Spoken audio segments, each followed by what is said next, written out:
începe într-o vară. Ne-am întâlnit lângă bloc, tu fumai o țigară. Erai cel mai rău dintre băieții de pe scară. Mi-ai zis nu-ți fie frică, frica te omoară, că o să doară. Nu am crezut vreodată, eram doar un copil într-o lume colorată. O fată așa cum îți place ție.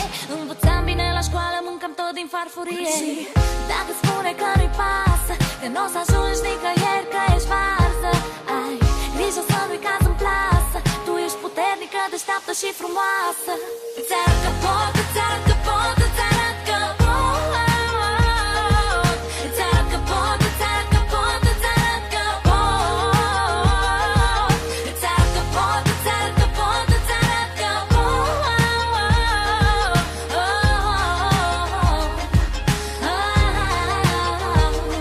Că e o prostie, mi-a zis mama, nu-l iubi că începe drama. Du-te la liceu și învață că ai viitor în față. Eu visam să cânt, să fiu o stea pe scenă și îmburgeam fiecare zi muzica în venă.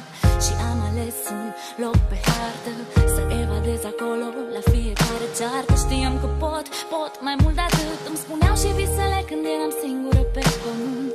Și te iubeam, dar mă răneai atât de tare. Nu mă lăsai să respir, mă țineai într-un cup. Așa am scris mis murdare și a ajuns pe YouTube. Oamenii ascultă, unul altul îmi spune: cum ai scris tu piesa asta, ce vindecă atâta lume. Am rupt bucăți din mine și le-am pus pe hârtie. Instrumentalul de pe net, că n-aveam bande negative. Și dacă spune că nu-i pasă, că n-o să ajungi nicăieri, că ești varză, ai grijă să nu-i caz în plasă. Tu ești puternică, deșteaptă și frumoasă. Și acum îți arăt că pot. Îți arăt că pot, îți arăt că pot, îți arăt că pot.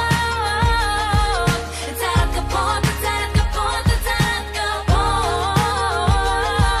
Îți arăt că pot, îți arăt că pot, îți arăt că pot.